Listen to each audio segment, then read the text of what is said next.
enfatizar, aunque también, gloria a Dios. Lo vamos a leer desde el versículo 14. Efesios, la carta de Pablo a los Efesios en el capítulo 3, y lo vamos a leer desde el verso 14. Dice así la palabra de Dios, que yo estoy seguro que ya lo encontraron todos. ¿Amén? ¡Qué grande! ¡Qué velocidad! Efesios capítulo 3, a partir del verso 14 dice así: por esta causa doblo mis rodillas ante el Padre de nuestro Señor Jesucristo, de quien toma nombre toda la familia en los cielos y en la tierra, para que os dé, conforme a las riquezas de su gloria, el ser fortalecidos con poder en el hombre interior por su Espíritu, para que habite Cristo por la fe en vuestros corazones, a fin de que arraigados y cimentados en amor, seáis plenamente capaces de comprender con todos los santos cuál sea la anchura, la longitud, la profundidad y la altura, y de conocer el amor de Cristo que excede a todo conocimiento, para que seáis llenos de toda la plenitud. Y a aquel que es poderoso para hacer todas las cosas mucho más abundantemente de lo que pedimos o entendemos, según el poder que actúa en nosotros, a Él sea gloria en la iglesia de Cristo Jesús por todas las edades, por los siglos de los siglos. Amén. Padre, te damos gracias en esta noche y te pedimos que nos ayudes a mantener nuestra mente y nuestro corazón enfocados, abiertos y tiernos a tu palabra. Y nos ilumines, Espíritu Santo, para poder entender cabalmente tu mensaje. Te lo pedimos en el nombre de Jesús. Amén y amén. Gloria a Dios. Aleluya. Oh, te amamos, Jesús. Gracias, Señor. Gloria a Dios. Hay un versículo que yo quiero enfatizar aquí esta noche. O más bien está ahí un poquito suelto, una poderosa verdad. En el versículo 17 dice: para que habite Cristo por la fe en vuestros corazones, a fin de que arraigados y cimentados en amor. Bueno, y sigue, pero solamente quiero enfatizar la primera parte: para que habite Cristo por la fe en vuestros corazones. Y luego la segunda parte del versículo 19: para que seáis llenos de toda la plenitud de Dios. Yo quiero que pongas mucha atención a esto. Hay palabras, la palabra de Dios transforma tu vida. Todo depende en realidad de parte de Dios, está todo dado.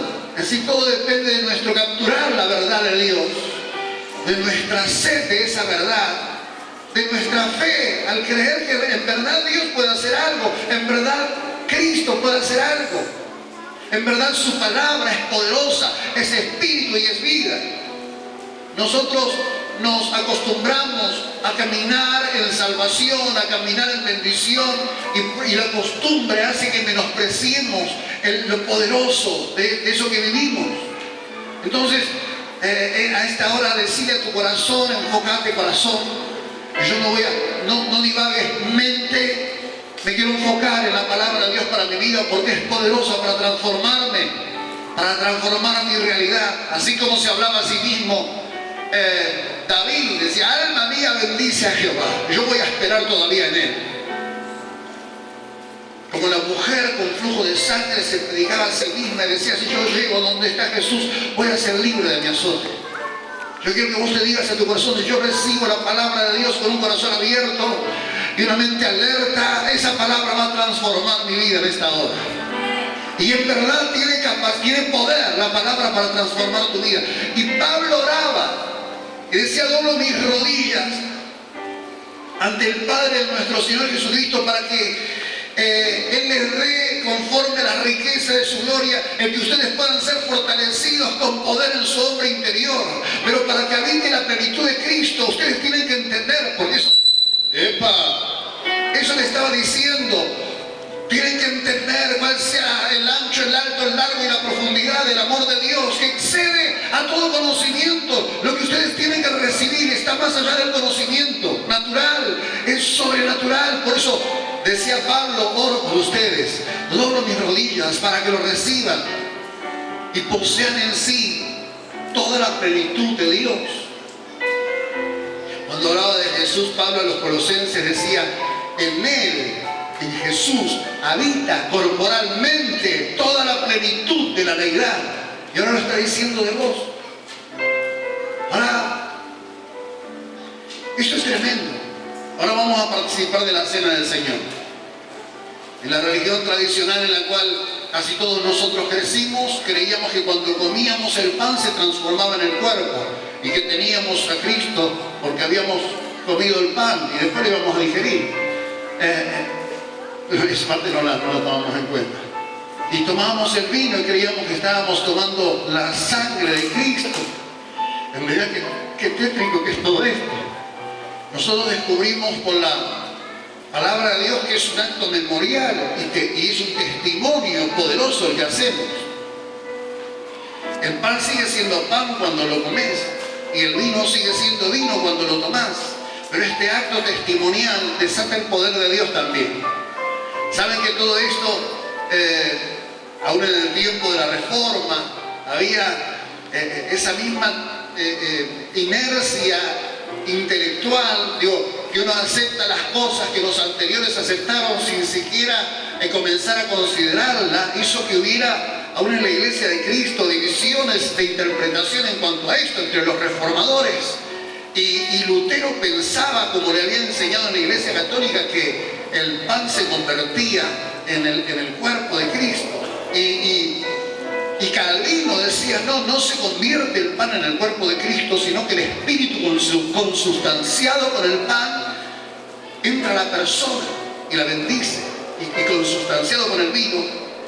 Y Ulrico Zwinglio decía, no, es un acto memorial, es lo que nosotros creemos, ¿no? Es un acto memorial, no es que el Espíritu consustanciado con el pan y el vino se mete en la persona, no es que cuando comemos se transforma el pan en el cuerpo y el vino en la sangre, no, es un acto memorial. El pan representa el cuerpo de Cristo y el vino representa la sangre derramada por nosotros, y cuando nosotros celebramos la cena del Señor, dignamente el diablo se retuerce, dignamente reconociendo esto, que el cuerpo no es el pan, sino el cuerpo somos nosotros.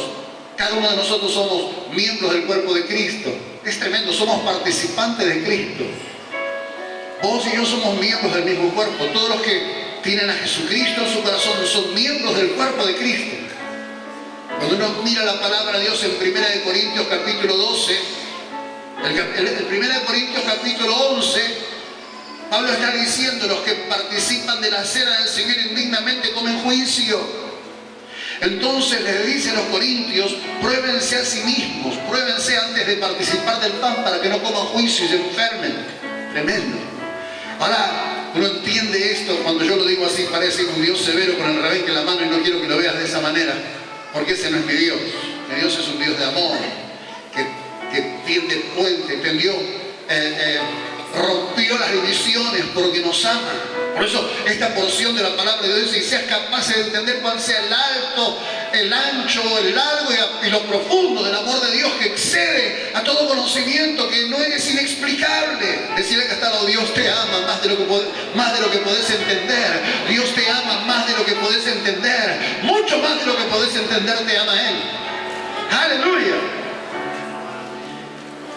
Dios te ama. A veces cuando uno dice comen juicio, bueno, léelo en profundidad. Si yo me quiero poner a explicarlo, vamos a tardar mucho tiempo y quiero pasar a la cena del Señor. Pero no está en el pan. Cada uno cuando recibe a Cristo en su corazón, el Padre y el Hijo, en la persona del Espíritu Santo, viene enamorado a tu interior.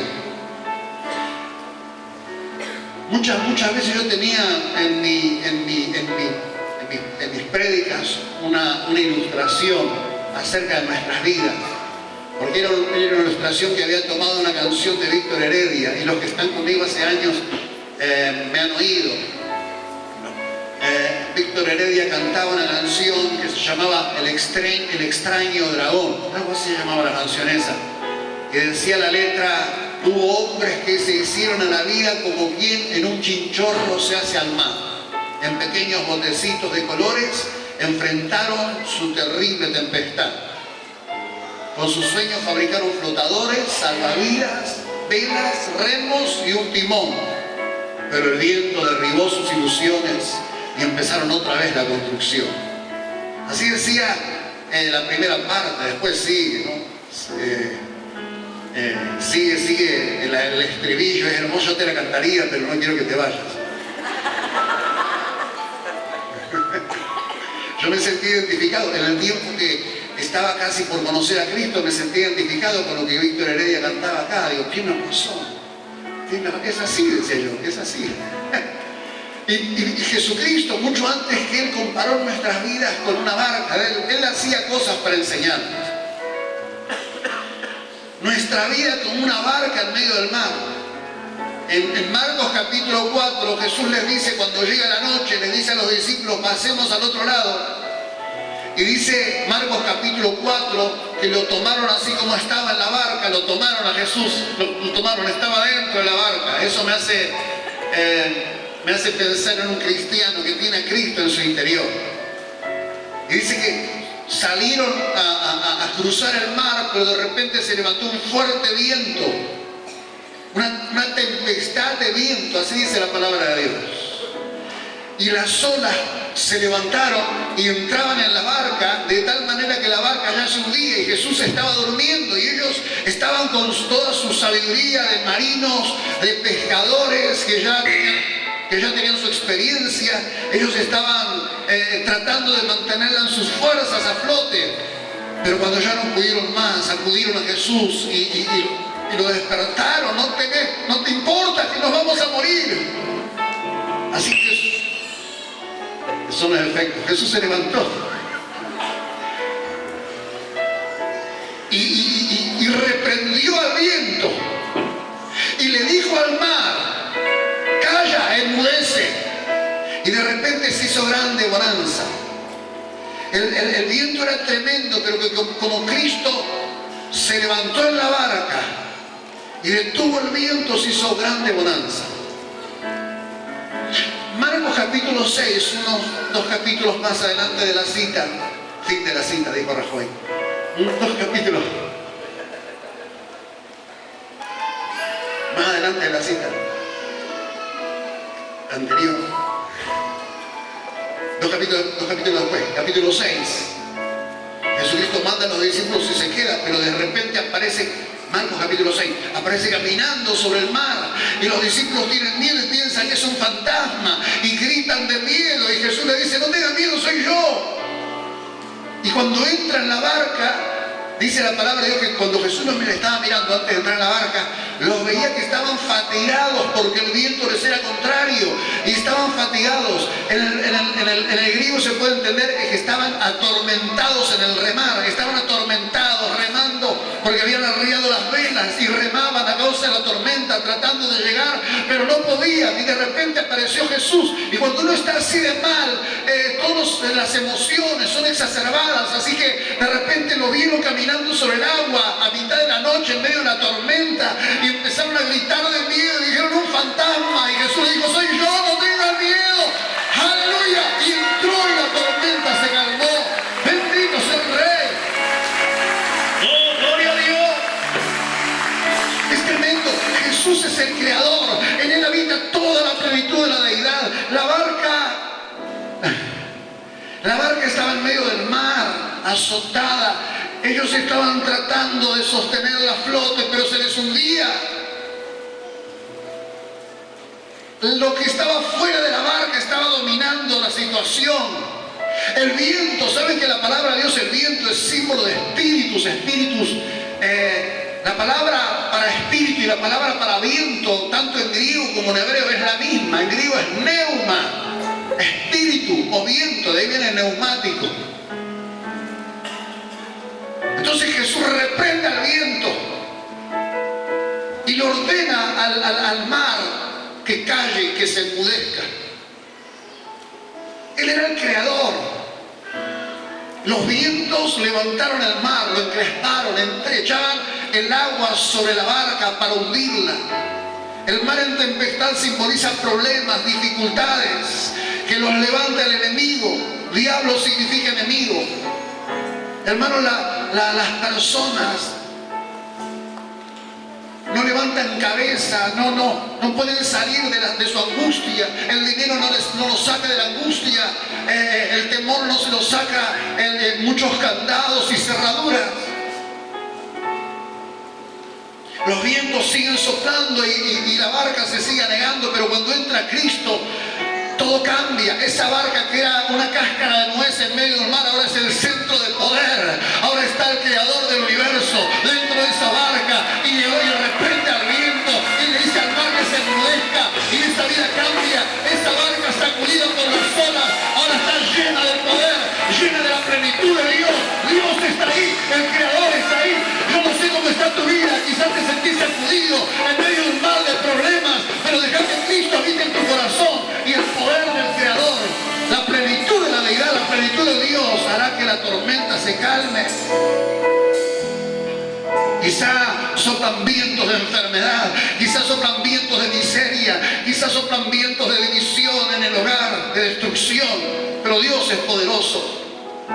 ¿Saben que a veces el que está sin Cristo tiene que probar que Cristo entre a su barca? Pero el que está con Cristo quizá muchas veces lo dejamos dormir. Lo dejamos, lo tomamos, lo metemos y seguimos adelante. Aún servimos al Señor con... Sí, bueno, estoy sirviendo al Señor. Ellos decían, estamos sirviendo al Señor, lo acostamos al Señor y estamos remando y estamos llevando la barca a la otra orilla.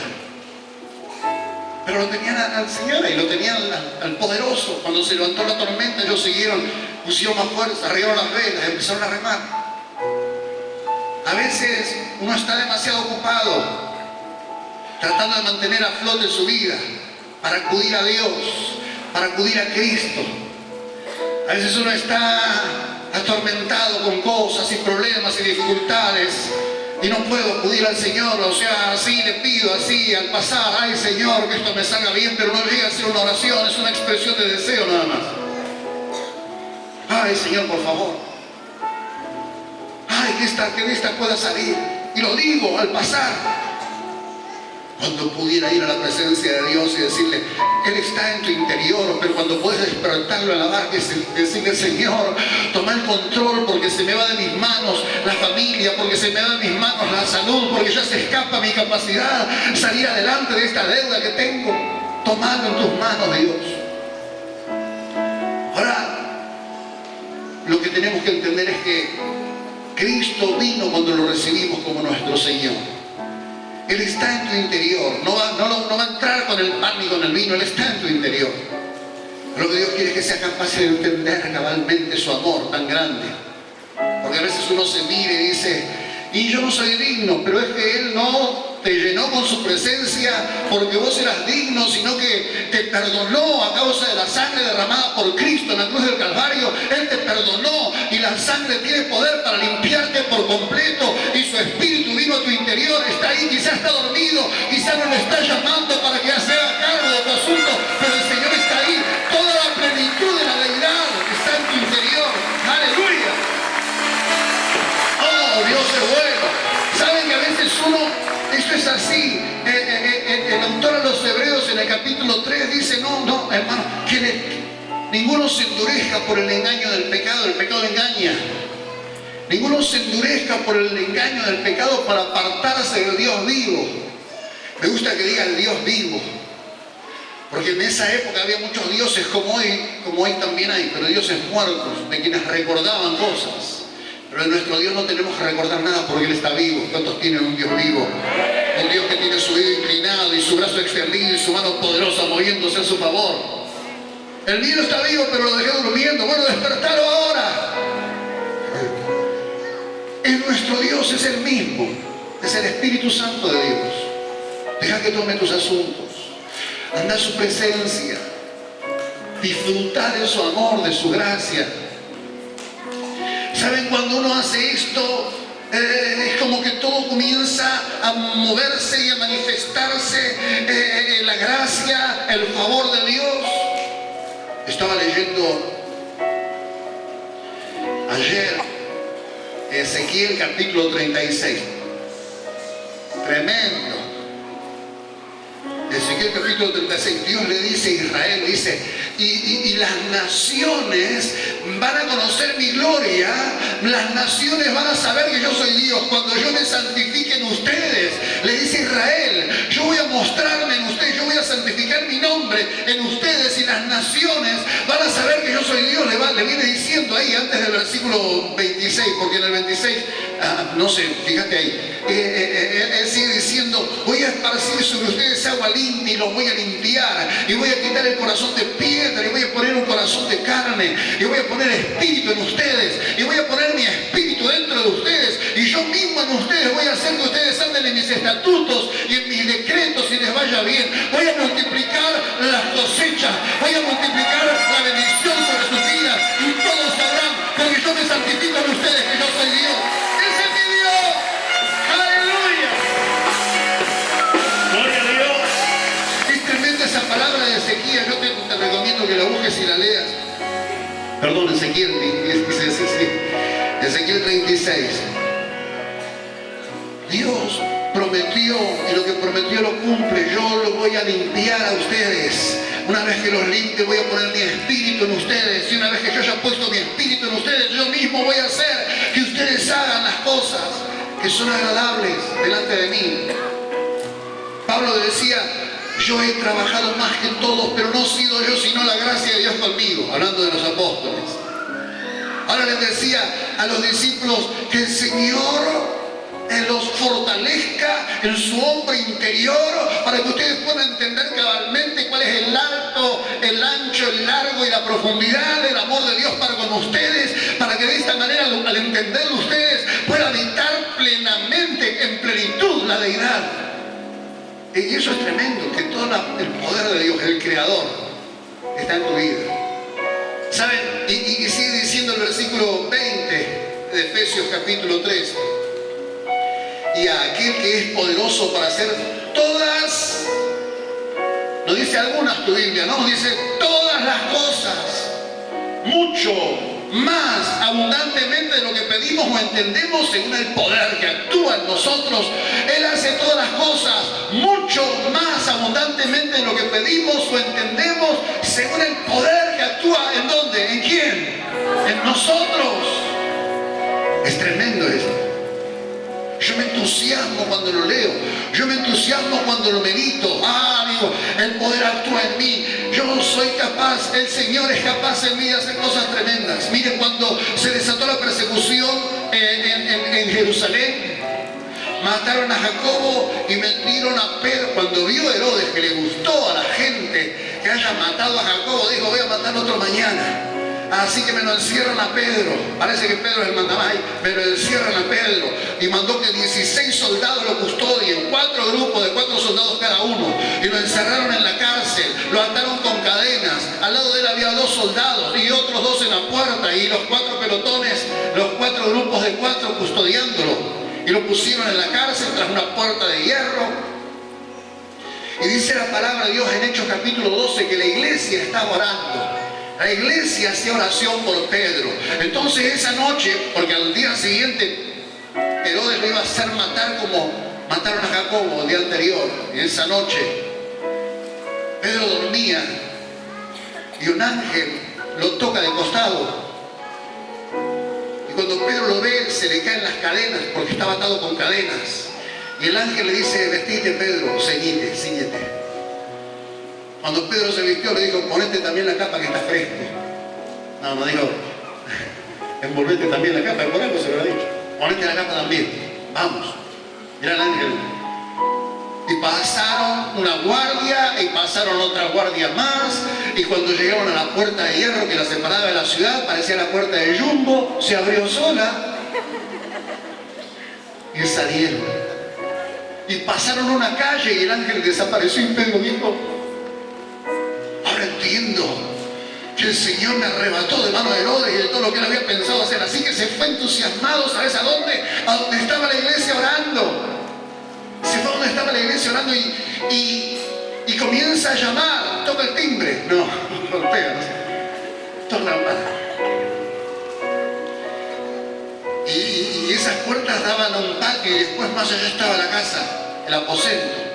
Así que una hermana que llamaba Rode sale a atender a Pedro, o sale a atender al que golpeaba, pero cuando ve que es Pedro, se emociona. Cuando ve que Pedro, en lugar de abrirle de contenta que estaba, sale, corre al aposento y dice, es Pedro que está afuera. Y ellos le dicen, estás loca. Estás loca. Y otros le dicen, otros que le creyeron dicen, será su fantasma, será su espíritu, será su ángel. Ellos estaban orando y mucho más de lo que ellos entendían Dios había hecho.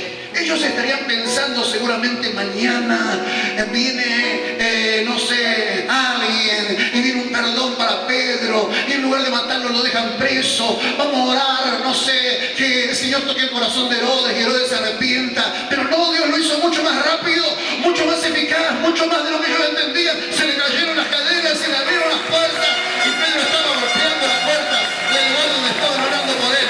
¡Aleluya!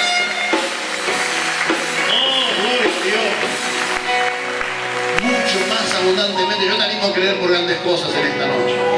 Vamos a participar de la cena del Señor, pero esto será un acto poderoso y memorial de que Cristo murió por nosotros, por todos nosotros, por